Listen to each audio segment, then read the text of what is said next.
Islamabad United versus कोयला Gladiators में तो कोयला ग्लैडिएटर्स आराम से जीत जाएंगे, but that is just my prediction. What do you guys think? Do let me know in the comments below. अब ये मैंने जो कहा है इसके पीछे कोई रीजन होगी, because Gladiators are firing over every cylinder right now. Yes you heard me right. Gladiators का बैटिंग ऑर्डर उठा के देख लो, उनका बॉलिंग डिपार्टमेंट चेक करके देख लो, एक अच्छा कॉम्बिनेशन बना हुआ है जो ऑलमोस्ट हर मैच में क्लिक कर रहा है. सिर्फ एक गलती की वजह से अपना पहला मैच हार गए थे कि उन्होंने टॉस जीत के पता नहीं क्यों बॉलिंग फर्स्ट की. अगर बैट फर्स्ट करते और उसको डिफेंड करने के लिए जाते तो they surely would have won that one as well. But अभी तो उनके बैटिंग ऑर्डर में सिर्फ शामिल हुसैन और हसन नवाज परफॉर्म कर रहे हैं. सोचो जिस दिन Saud Shakeel, Rilee Rossouw, Khawaja Nafay, Ben perform करना शुरू हो गए, उस दिन क्या बनेगा ऑपोजिशन के बॉलिंग अटैक का.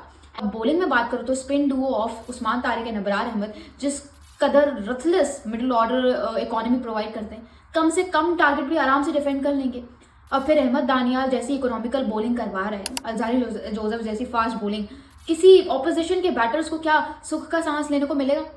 मुझे नहीं लगता. I don't think so at all. What do you guys think? Do let me know in the comments below. My prediction is surely the Gladiators. Players to watch out will be Shamil Hussain, the youngster for me once again, because I really want to see him shine with the bat this season. और Islamabad United से I would genuinely love to see Shadab Khan shining with the bat as well as with the ball, क्योंकि बड़ा तगड़ा performer है PSL का. हर season में almost perform करते हैं. इस सीजन में पहले मैच में फ्लॉप हुए, शायद कम बैक कर लें तीसरे मैच में, क्योंकि दूसरा मैच तो वॉश आउट हो गया था. फिर बात करते हैं शाम के मैच की, which is Karachi Kings versus the Pindiz. अब यहाँ पे मैं थोड़ी सी मुश्किल में आ गई हूँ, बट मुझे लगता है कि Karachi Kings, because Karachi Kings के पास अभी बहुत तगड़ा कॉन्फिडेंस है बैग में.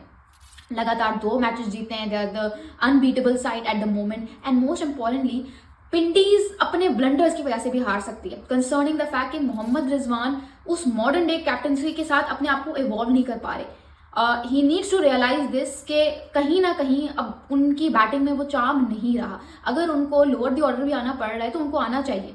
He should make Abdullah Fazal shine with the bat, because Abdullah Fazal एक बहुत ही प्रॉमिसिंग ओपनर है और बहुत ही कड़ाकेदार बैटर है. ओपनिंग में उनसे मॉडर्न डे बैटिंग नहीं हो रही, सो फिर ही needs to bring in Abdullah Fazal. ठीक है. और बॉलिंग उनकी जो है वो कम्प्लीटली रिलाइड है on the 2 front line bowlers, Mohammad Amir and Naseem Shah.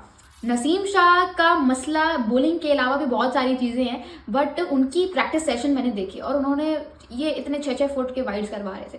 तो नसीम शाह को अपनी बॉलिंग पे काम करने की बहुत ज़रूरत है. मोहम्मद आमिर के लिए तो once in a blue moon हो सकता है, but not for Naseem Shah who has now conceded 50+ runs in his last 4 PSL matches, जो कि एक बहुत ही कंसर्निंग नंबर है.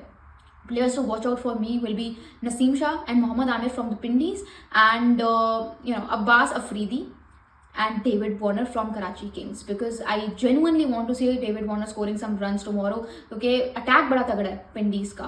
पहला मैच हार गए तो क्या होगा? सीएसके भी अपना पहला मैच हार के ही टाइटल जीतती है 2 IPL सीजन में.